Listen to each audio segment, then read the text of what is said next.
मेरे अनचाहे पति परमेश्वर एपिसोड 9। शिवांगी तैयार होकर नीचे जाती है और पहले मंदिर में जाती है जहां रानीसा पूजा कर रही थी। शिवांगी ने भी आशीर्वाद लिया। शिवांगी रेखा जी से, आई एम सॉरी मासा, मुझे पता नहीं चला मैं कैसे लेट हो गई।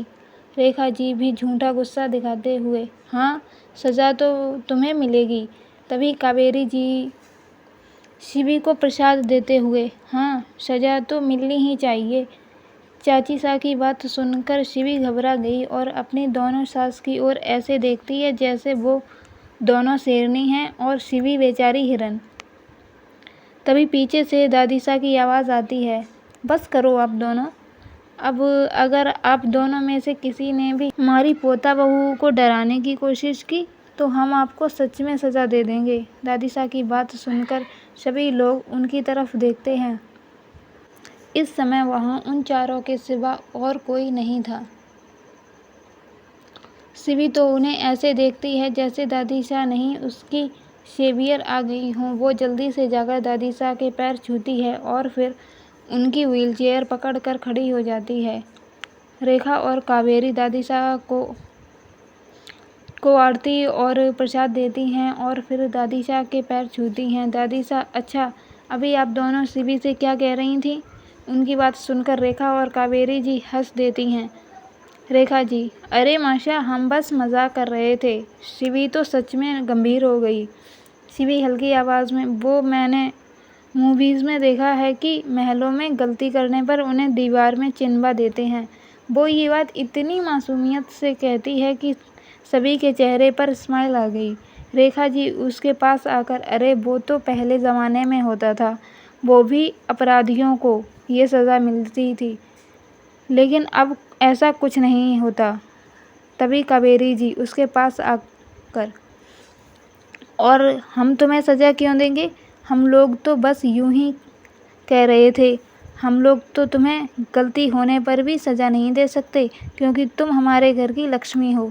रेखा जी, और तुम्हें यहाँ डरने की कोई ज़रूरत नहीं है क्योंकि ये महल अब तुम्हारा भी है और हम तुमसे पहले ही कह चुके हैं, हमसे डरने की कोई ज़रूरत नहीं है क्योंकि हमें तुम्हारी सास नहीं माँ बनना है। ये सुनकर शिवी खुश हो जाती है और दोनों के पैर छूती है और फिर चारों मिलकर खूब बातें करती हैं। रुद्रांश का मेंशन। राहुल ऑफिस जा चुका था। रुद्रांश अपने रूम में बैठा राहुल के बारे में सोच रहा था। तभी उसे अचानक से कुछ याद आया और उसकी आंखें लाल हो गईं। राहुल गुस्से से, नहीं राहुल, मैं तुझे कभी माफ़ नहीं करूँगा। तेरी वजह से मैं उससे दूर हो गया। इतना कहकर वो भी वहाँ से ऑफिस के लिए निकल गया। ऐसे ही दिन बीत रहे थे। शिवांगी और रुद्रांश में बहुत कम ही बात होती थी या फिर ना के बराबर ही होती थी। शिव और शिवांगी का रिश्ता भी सुधर गया था। शिव तो सच में शिवांगी को अपनी माँ मानने लगा था। शिवांगी भी उसका ध्यान रखती थी, लेकिन उसने उसे अपने बेटे के रूप में स्वीकार किया है या नहीं, ये तो आगे ही पता चलेगा। शिवांगी और रिया की अब लगभग रोज़ बात होती थी। शिवी अब थोड़ा खुश भी रहने लगी थी। सभी लोगों ने उसे दिल से अपना लिया था सिवाय रुद्रांश के। रेखा जी तो उसका माँ की तरह ख्याल रखती थी। शिवी ने भी दिल से सभी को अपनाया था।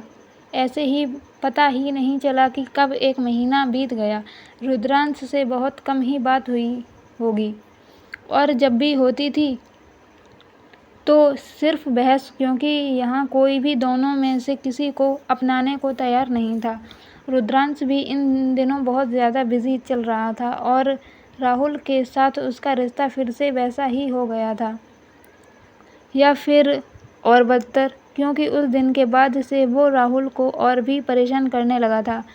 बात बात में उसे टोंट देना और हद से ज़्यादा काम करवाना या फिर बिना गलती के ही डांटना।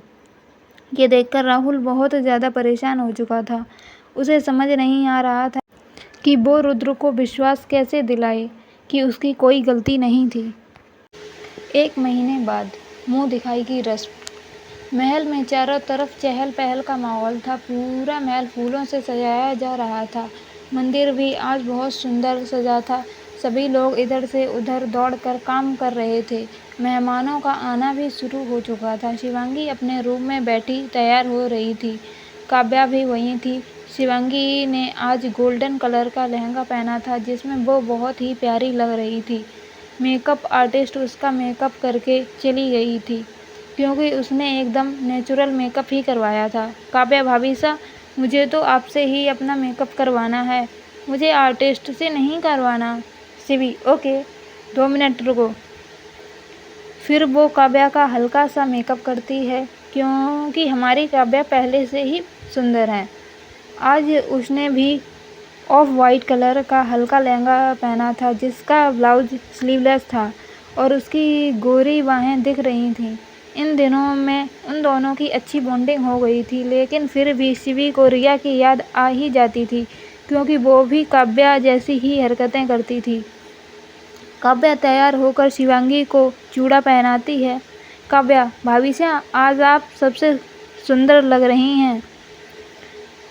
आज भाई साहब तो आपको देखकर पागल ही हो जाएंगे। इतना कहकर वो मुस्कुराकर बाहर निकल गई।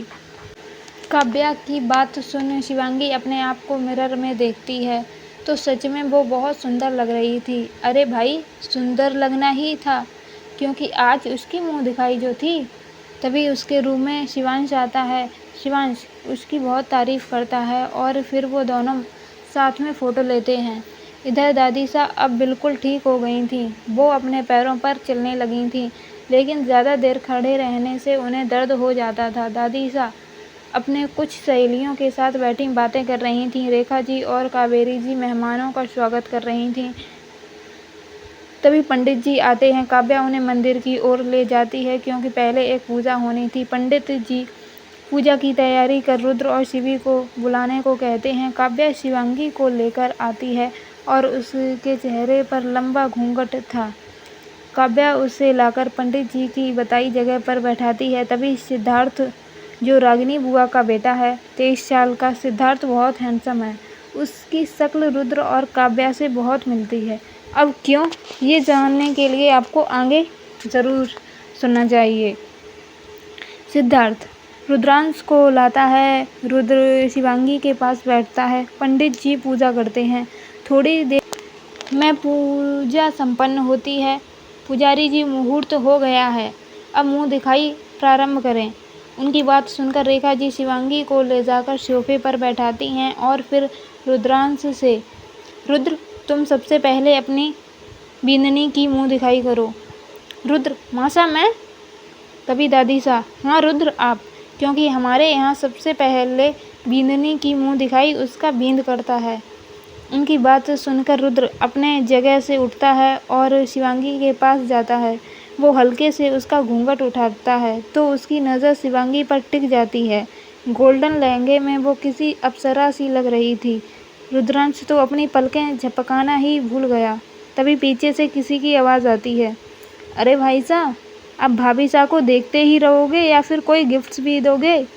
सिद्धार्थ की आवाज़ सुन रुद्रांश अपने होश में आता है और फिर वो जल्दी से शिवांगी का घूंघट नीचे करता है।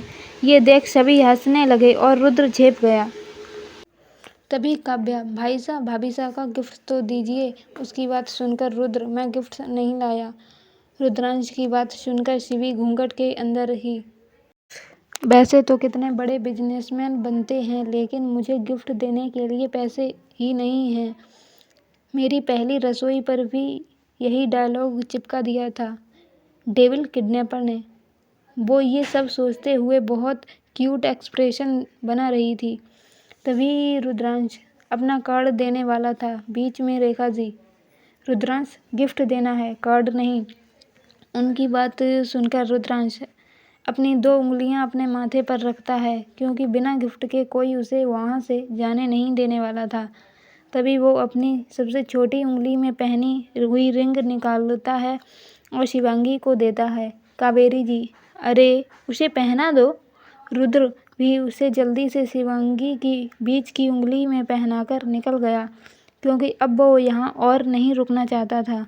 दादी सा उसे खानदानी हार देती हैं जो उनकी सास ने उन्हें दिया था। रेखा जी भी अपनी माँ की आखिरी निशानी उनके कंगन उन्हें देती हैं। रेखा जी, ये तुम्हारी नानी सास के हैं, इन्हें हमेशा संभाल के रखना। उसके बाद चाची सा उसे सोने की पायल देती हैं। ऐसे ही करके सभी लोग कुछ न कुछ शिवांगी की मुँह दिखाई पर देते हैं। काव्या शिवांगी को पेंटिंग का सामान देती है क्योंकि एक बार जब उसने रिया से बात की थी तो उसने वहाँ लगी शिवी की पेंटिंग को दिखाया था। सिद्धार्थ शिवी को घुंघरू देता है। घुंघरू देखकर शिवांगी सिद्धार्थ की ओर सिर उठाती है। सिद्धार्थ उसके पैरों के पास बैठकर, जब काव्या ने मुझे आपकी पिक भेजी तो आपको देखकर मुझे लगा आपको डांस का शौक होगा, इसलिए ले आया। अगर आपको पसंद नहीं तो मैं आपके लिए कुछ और ले आऊँगा। उसकी बात सुनकर शिवी, नहीं, ये बहुत सुंदर हैं। उसकी बात सुनकर सिद्धार्थ, सच भाभी सा, और उसके पैर छू लेता है। ये देखकर, अरे आप मुझसे बड़े हैं, आप पैर क्यों छू रहे हैं? उसकी बात सुनकर, इसलिए क्योंकि आप एज में भले ही छोटी हों लेकिन रिश्ते में तो बड़ी हैं ना। तभी वहाँ शिवांश आता है। शिव, मुझे भी माँ सा का फेस देखना है। इतना कहकर वो उसे एक पेपर देता है। जब शिवांगी उसे पलटकर देखती है तो उसमें शिवांश ने कार्टून जैसे 3 लोग बनाए थे, जिसमें 2 बड़े और एक छोटा बच्चा था। शिवांश, कैसी लगी मेरी ड्राइंग? शिवी, अच्छी है। फिर रेखा जी, काव्या शिवांगी को लेकर जाओ, वो थक गई होंगी। काव्या, जी बड़ी माँ, कहकर शिवांगी को अपने साथ ले गई। शिवांश भी अपनी मासा के पीछे पीछे चला गया।